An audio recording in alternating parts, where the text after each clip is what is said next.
I watched him through the glass wall. Brent Halverson, all teeth and swagger, holding court like he owned the place. 3 weeks in, and the guy was already tossing around terms like synergy and resource dilution. Probably thought legacy was a malware variant.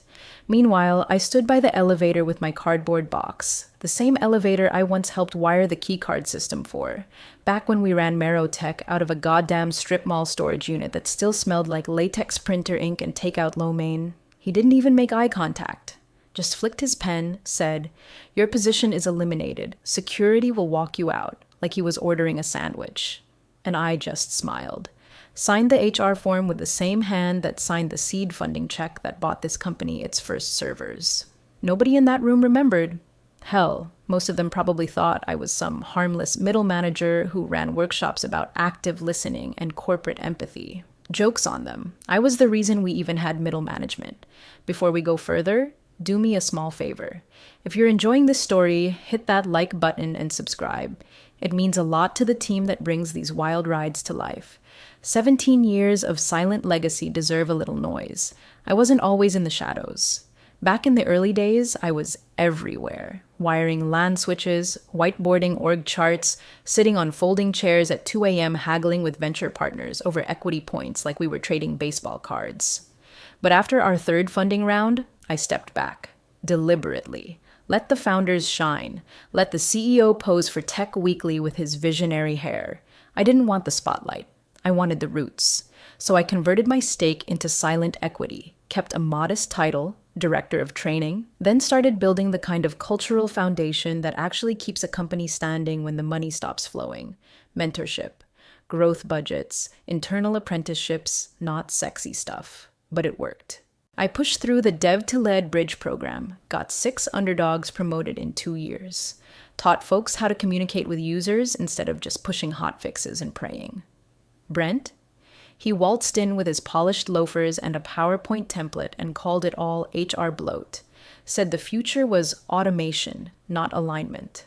Said my department was unscalable. So I let him think I was just another relic, something to be quietly archived. I took the walk with security, past the framed awards, past the mural that literally has my face on it in a crowd shot from our Series A party. Nobody noticed. That's the trick about becoming a ghost in your own company. You learn who's watching, and more importantly, who isn't. Truth is, I'd already felt it coming. The budget freezes, the skipped invites, the training doesn't generate revenue comments muttered in quarterly ops calls like gospel. But I'd weathered worse. Acquisition storms, cash flow crises, even the great server room flood of 2011 when we damn near lost everything. This was just a dumb kid mistaking the blueprints for scrap paper. On the ride down, the guard tried to make small talk. I didn't blame him. Tony's a good guy, did his job with quiet dignity. I told him not to worry. Told him I'd see him soon, and not in a weird haunt your dreams way either. Just see you soon. By Monday, they'd learn the truth. I might have stepped out the front door. But the company, it never stopped being mine. They announced it with the kind of sterile optimism that always precedes a bloodbath. Leadership realignment for strategic growth. Translation: new execs with sharper suits and shallower roots were about to descend like corporate termites. The email came on a Tuesday. By Thursday, the first heads were already rolling. Whole departments shifted overnight. Facilities folded under ops. HR got rebranded People Ops. And my team? Well, we weren't mentioned at all, which was louder than any name drop. Enter Brent Halverson, the new COO straight out of central casting for smug disruptor. Mid-30s, MBA from some school that cares more about legacy donations than legacy code, and the kind of guy who pronounces GIF with a hard G like it's a flex. First thing he did was call an alignment breakfast. No bagels, no coffee, just a 2-hour monologue about streamlining inefficiencies and cutting fat. Apparently, I was the fat.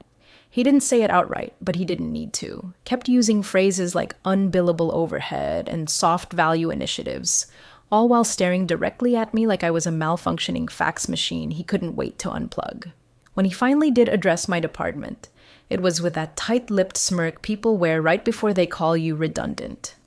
Training is important, he said, nodding like he meant it. but we need to reevaluate priorities. We're not in the business of coddling underperformers with soft skill seminars. Ah, so that's how he saw it. 17 years of building infrastructure for talent development reduced to coddling. I just smiled and nodded back, let him dig his own grave, one recycled buzzword at a time. Then the real tells started to creep in. Meeting invites stopped landing in my inbox. Strategy memos would go out with my team's name conveniently omitted. When I asked about budget for the fall mentorship cohort, the response came 3 days late and 2 words short. On hold. Worse still, my peers started walking on eggshells. Susan from finance wouldn't look me in the eye anymore, and James from legal, who once asked me to godparent his Labrador, suddenly forgot to CC me on policy reviews I used to vet. It was subtle at first, but like mold behind drywall, it spread fast. The final straw? Brent sent a company-wide survey about maximizing operational impact. One question: which departments provide the least measurable value to your daily workflow? No anonymity, no tact. Just open hunting season for every middle manager who wanted to look busy without actually producing anything. Still, I didn't flinch. I'd seen this kind of rot before. Executive tourism, where the new guy thinks his fresh eyes see deeper than everyone else's years in the trenches. The arrogance isn't new. What's dangerous is when it comes with authority and no memory. I'll give him this. Brent had guts. Takes a certain level of blind confidence to try to scrub out the one department that touches every promotion path, every leadership track, every retention pivot we've ever executed. But that's what happens when you think history started the day you arrived. I started documenting everything, every skipped invite, every budget denial, every conversation cut short mid-sentence when I walked into a room. Not because I planned to sue.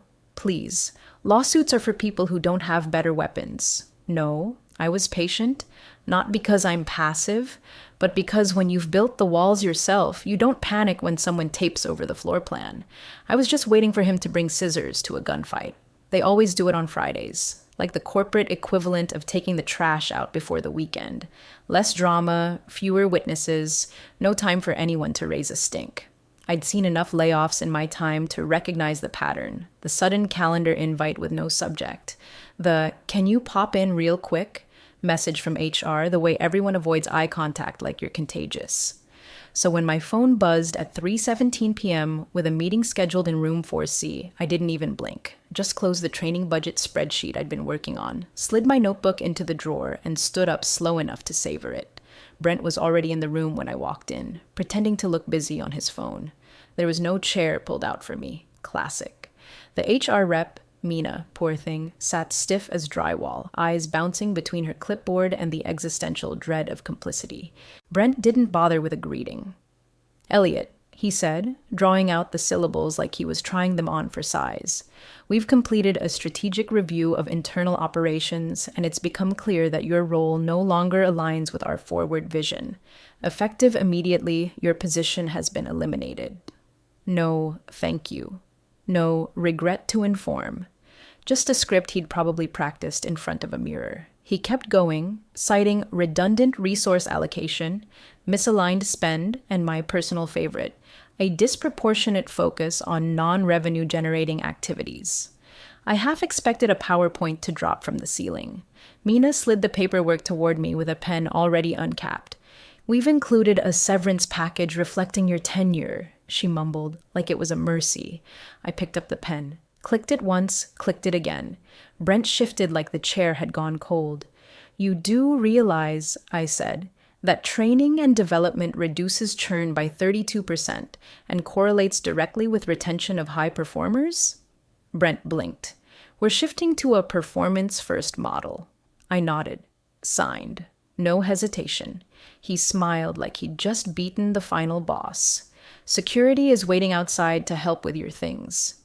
I capped the pen and placed it gently on the stack. Then I looked up, really looked at him, the way a demolition crew might look at a condemned building before setting the charges. "Do whatever you need to," I said. "I'm looking forward to properly introducing myself at Monday's board meeting." Brent froze. His eyebrows did a little twitch like he wasn't sure if I was threatening him or just malfunctioning. Mina's eyes darted up for the first time, but I didn't give her anything else to read. I walked out without another word. Security, Tony again, stood by the elevator like we were meeting for coffee, not a farewell. He gave me a nod. I nodded back. As he walked me to the exit, he asked if I needed a cart for my things. No need, I said. I've been packing for years. Truth is, I didn't take a single thing. Left my laptop, my notebooks, even the mug with the faded "training is not optional" slogan. I wanted Brent to see it all Monday morning and wonder if I'd forgotten something.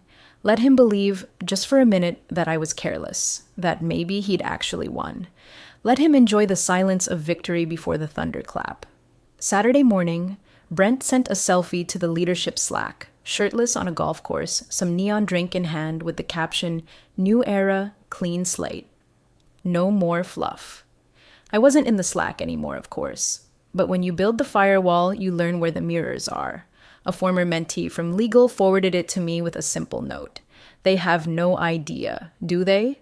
No, they didn't. That same morning, Brent held a strategy prep Zoom with his hand-picked clique. 4 department heads he'd fast-tracked for their promotions, plus the external consultant he called our culture alignment guru. From the transcript, yes, I had it. It went something like, "Old guard's out. Training was just a dinosaur nest. Monday's going to be about speed, profitability, and decisive energy. We present the Q3 realignment plan, fast-track hiring for ops roles, and formally dissolve L&D by end of month. Clean. Efficient." Then came the laughter. Real knee-slapping, martini-stirring laughter. One of them joked about turning my old office into a meditation pod. Another asked if I'd cried.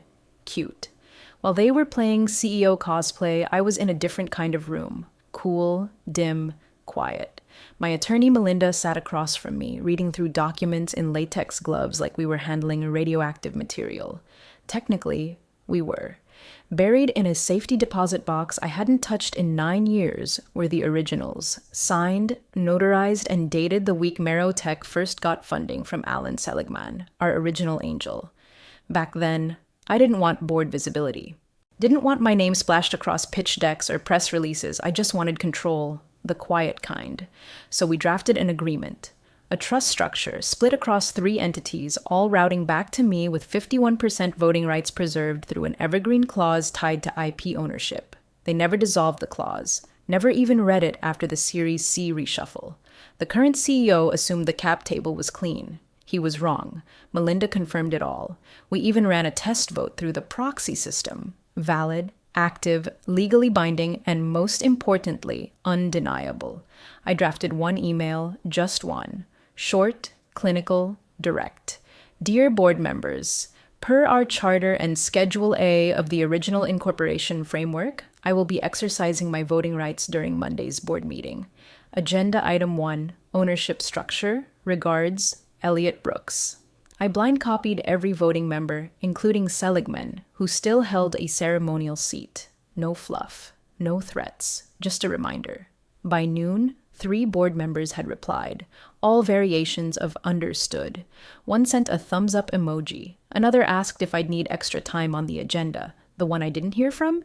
CEO Mark Dunleavy, which made sense. He was probably too busy trying to remember who the hell I really was. By Sunday night, the Slack channels were lit up. I wasn't there to see them, but I knew the signs. Texts started flying. Why did Elliot email the board? Do we need legal in the room? Wait, does he still own equity? No answers, just questions. Exactly where I wanted them. Meanwhile, Brent sent out a company-wide teaser about new directions being announced Monday. Called it a Growth Alignment Summit. Even added a branded Zoom background. He was dressing up for a party he didn't realize he wasn't hosting, and I'd already picked out the music. Let the curtain stay closed for 1 more day. After all, timing is everything, and I'd been waiting 17 years to say my first real hello. Brent strutted into the boardroom like he'd just gotten off a TED stage, hair slicked, custom blazer screaming disruptive leadership, and a folder under his arm labeled Q3 turnaround plan, like it was some manifesto. He even gave the chair a wink. A wink. The man had the audacity of a golden retriever who just pissed on a Ming vase and expected praise for hydration. The room, however, didn't meet him with applause. It was quiet. Not tense, not hostile. Just still. controlled like the second before a conductor raises the baton. 3 of the board members were already seated, stone-faced. One glanced down at his phone the moment Brent stepped in, thumb tapping, jaw tight. Seligman, the old dog, leaned back in his chair like he'd been waiting for this show all year. Brent pulled his chair out with flair. Excited to walk everyone through our refreshed structure, he began, flipping open his folder. Today is about lean thinking and bold moves.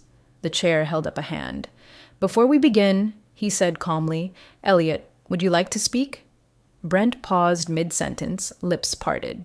He glanced around the table like someone had just invited a janitor to address the shareholders. I stood slowly, didn't rush it. Didn't smile either, just the kind of calm they mistake for fragility until they realize the floor has been pulled out from under them. I placed 3 documents gently on the polished oak table. No slideshow, no theatrics, just ink, signatures, and the undeniable weight of legal memory. Document 1, I said, sliding the first forward, is the original shareholder ledger from year 1. It reflects my seed investment recorded under the Seligman Trust vehicle and subsequently converted to equity. Brent let out a quiet, confused laugh. No one joined him. Document 2, I continued, tapping the second page, is the voting rights agreement tied to that equity. It includes the Evergreen Clause, still valid, granting majority voting rights through proxy when certain IP thresholds are met. Which, Seligman chimed in, they were, years ago. Correct, I nodded. Which brings us to document 3, the current structure of the trust entities all consolidated and all pointing back to me. Together, they control a 51.2% voting bloc. The room didn't explode. It inhaled, a collective intake of breath so sharp it nearly whistled. Brent blinked. Once. Twice. That's not possible. We've updated the cap table 6 times since... You've updated the visible cap table, I said. The trust filings were never contested, and as per the incorporation agreement, they supersede internal edits unless ratified unanimously, which they weren't. Ever. The company counsel, bless her, was already flipping through a folder, scanning for a lifeline she wouldn't find. The chair simply leaned back and said, We've reviewed everything. It's valid. Brent's hand gripped the folder in front of him so tight the corners started to crumple. You mean to tell me, he hissed, that the training guy owns the place? I finished. Yes. Quietly. Intentionally. Permanently. There was a pause. Not silence, just absence. The absence of control Brent thought he had. The absence of leverage. The absence of a plan that accounted for ghosts with keys to the vault. You made a mistake, I said, meeting his eyes flat and unflinching. You thought the job made the man, but some of us built the place while you were still Googling how to write a mission statement. And just like that, Brent Halverson stopped being a force of nature and became a man who didn't know what room he'd walked into. He had entered expecting a pitch meeting. Instead, he was the topic of discussion. Brent scrambled for words like a man trying to catch confetti in a wind tunnel. This is insane, he finally snapped, voice climbing an octave higher than it should have been in a room with mahogany walls and legacy echoes. Those shares are from a different era, pre-acquisition, pre-realignment. Hell, they're probably in paper form, aren't they? He laughed nervously. No one joined in. I didn't flinch. They are, I said. Filed, notarized, and authenticated. But more importantly, they're current. Every single transfer, every proxy update, every trust reconsolidation, documented, filed with the Delaware Division of Corporations, and renewed as recently as last year. He turned to General Counsel like she might toss him a life preserver. She didn't. I'd like confirmation, he demanded, pointing at the papers still laid out like a slow-motion car crash. Counsel cleared her throat, adjusted her glasses, and spoke the sentence that finished peeling the skin off his illusion. Everything appears valid, legally binding. The voting structure is intact. Elliot's authority is indisputable under the current governance model. Brent's mouth opened, closed. He looked like someone who just realized the elevator he stepped into wasn't going up. You can't just show up after hiding for years, and I didn't hide, I cut in, calm but firm. I stepped back. There's a difference. He shook his head. a soft desperation now leaking into his voice. Why would anyone give control to someone who doesn't even participate in operations anymore? I raised an eyebrow. Control isn't a calendar invite, Brent. It's ownership, and ownership doesn't expire just because you don't recognize the name on the door. The boardroom was silent, except for the low hum of the recessed lighting. Brent's posture had shifted. No more confident lean, no smirk, just tension. His hand hovered above the table like he was deciding whether to grab his folder or just fold entirely. "You had a chance," I said, "to learn what made this place run. You could have asked questions, read the charter, understood the layers before you started pruning the roots." He didn't respond, so I gave him the final nudge. "You made a mistake," I said, leaning in just enough that the words landed like stones.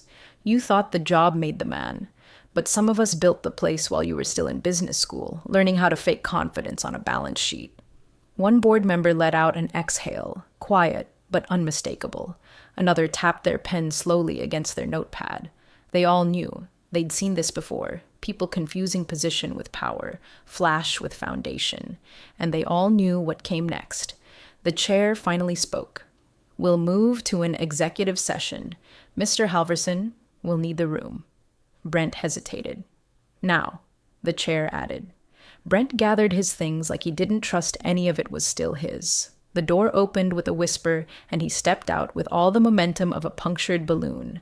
The door clicked shut behind him. I sat down, straightened the documents, folded my hands, and the board turned to me, not as the training guy, not as the old guard, but as the man who still held the keys. The notice went out by 3 p.m. that same Monday. Brent Halverson, COO, will be taking an immediate leave of absence pending internal review. No fluff. No thanks for your service paragraph. Just a sterile one-liner sent from legal's shared inbox. HR didn't even bother updating his photo on the org chart. They just grayed it out like a dead SIM card. No all-hands meeting. No send-off cupcakes in the break room. The man who walked in with a 5-year roadmap walked out before finishing his second month. The security guard, same one who'd walked me out on Friday, stood by again.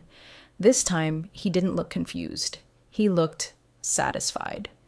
I didn't reclaim my old office right away. Spent a few hours walking the halls instead, nodding at familiar faces. Some smiled back, cautiously. Others kept their heads down. You could feel it in the air, that post-storm silence where everyone's waiting to see which direction the wind's going to blow next. But I wasn't there to make speeches or hang banners. I wasn't interested in vindication tours. I had work to do. First thing, I didn't reopen the training department. I let that confuse people. They whispered, speculated. Is he shutting it down for good? Is he bringing in his own team? But I wasn't looking backward. Brent had scorched more than budgets in his short tenure. He'd contaminated decision-making with ego and gutted good people just to feed his quarterly optics. I wasn't here to restore what was lost. I was here to make sure that kind of stupidity never took root again. I requested a full audit of every termination Brent had approved in his 6-week reign. Legal and HR met me in the small glass conference room at the end of the executive wing, the one with the frosted panels and the bad lighting. "Pull everything," I said. "Emails, memos, verbal justifications, severance terms. I want timelines, correspondence logs, Slack threads, everything he touched." There was a pause. Then one of the HR leads, Michelle, who'd survived 4 COOs and still wore orthopedic shoes like armor, nodded. "We'll get you what you need." What came back wasn't surprising, but it was uglier than I expected. Quiet terminations masked as voluntary departures. Budget cuts that somehow only targeted women, older employees, or anyone who disagreed with Brent in a meeting.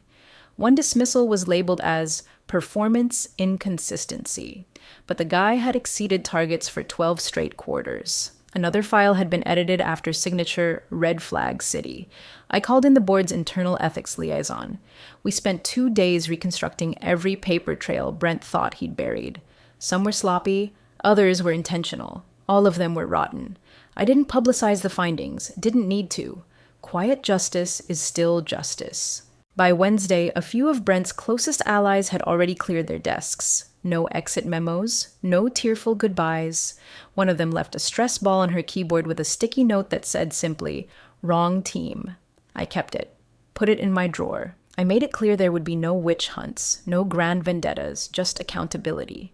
If you stayed, you worked. If you conspired, you left. If you covered for him, I already knew. I wasn't rebuilding a kingdom. I was disinfecting a wound. And you don't heal infection with applause. You do it with a scalpel and silence.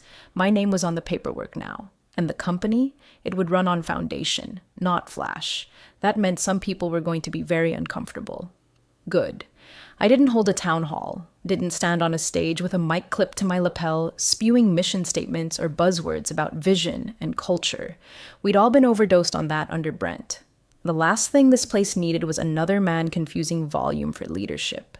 Instead, I sent out one company-wide email, plain text, no banner, no signature flourish. Subject, mandates and continuity. Body, effective immediately, mentorship programs will be reinstated with direct reporting to the board. All performance evaluations will incorporate team building and knowledge sharing metrics. A founder-alumni advisory board is being assembled. Former builders will have a voice again. Promotions will be paused for 30 days while departmental structures are reviewed for fairness, equity, and long-term scalability. The term non-revenue generating will no longer be used to describe departments that support people. No Q&A session, no open forum. You'll see the changes, or you won't last. Elliot Brooks, majority shareholder. Some said it was cold. I called it efficient. A company bleeding from surface wounds doesn't need warm blankets. It needs antiseptic and a steady hand. The next morning, I walked into the first advisory roundtable and nodded to James from legal, Susan from finance, and Neil from R&D, all original staff, all survivors. Across from them sat two ex-employees I'd personally asked to return, one who'd been pushed out by Brent, another who'd resigned after 3 years of watching mediocrity fail upward. We're not here to reminisce, I said. We're here to recalibrate. We forgot who we were. Let's remember. Together. The whole meeting took 45 minutes, but by the end, everyone had a task, a timeline, and one shared expression. Relief. By Thursday, the whispers had started. That's him. That's the guy Brent fired. No way, he owns the company? My God, I thought he just ran workshops or something. I heard them. In elevators, in stairwells, on Slack, where someone had made a new emoji of me holding a gavel. I didn't comment. Didn't need to. Let them talk. One night, I stayed late, lights off, just the glow of my screen and the echo of my own typing in an empty floor. And as I walked through the hall, I passed that mural again, the old Series A photo blown up to 30 feet wide. My younger self stood near the edge of the crowd in that photo, face half obscured by shadow, no spotlight, no trophy pose, just a faint smile and tired eyes, still there, still watching. That's when it hit me. I hadn't changed. The company had. But now it was learning to remember, not with slogans, not with slide decks, but with structure, with roots. We weren't going back to the way things were. We were going forward, this time with someone who knew where the cracks were buried and had already started pouring the cement. It was a Tuesday when the board made it official. The memo dropped at 9:03 a.m. sharp. No build-up, no grand theatrics. Just one clean subject line, leadership update, COO transition. HR followed up with a canned internal blurb about differences in strategic direction and new opportunities ahead. But everyone knew what it meant. Brent Halverson had been relieved of duty. No title, no handshake, not even a LinkedIn endorsement from the CEO. At 9:17, he was escorted to the elevator. Same hallway, same click of the badge scanner, same security guard, Tony, whose posture always said more than his mouth. Brent didn't carry much, just a slim black laptop case and what I assumed was the remnants of a career he thought he could build off of buzzwords and backstabbing. I watched from the boardroom, coffee in hand, arms crossed. No words, no nod, just presence. Tony glanced up as they passed. Our eyes met for half a second. His lips twitched, not quite a smile, but something close to knowing. Brent didn't look in my direction, didn't even acknowledge the room he'd tried to own just a week prior. Maybe he knew, maybe he didn't. But the doors closed behind him with the soft hiss of inevitability. And just like that, the era of swagger and spreadsheets was over. I turned back toward the table. On it sat a manila folder, thick and slightly worn, labeled in neat block letters. Succession Planning, Phase 2. Inside were notes, timelines, transition frameworks, not for me, but for what came next. Because I wasn't here to rule. I was here to rebuild quietly, deliberately, and with the kind of foresight the Brent Halversons of the world would never understand. That folder didn't list titles. It listed traits: resilience, accountability, vision, and underlined in red, humility over hype. I didn't plan to hold the reins forever. Legacy isn't about permanence, it's about scaffolding something that doesn't collapse when you step away. Later that day, I walked the floor one more time. A new cohort of hires had just finished orientation. One of them, fresh out of grad school, was asking where the coffee machine was. Someone pointed to me and said, "Ask him. He knows everything." The kid blinked. "You work here?" I smiled. Something like that. He chuckled awkwardly and thanked me before heading off. He didn't need to know my name, not yet, but he would feel the weight of what I built. Because if you want to last here, don't just know the rules, know who wrote them.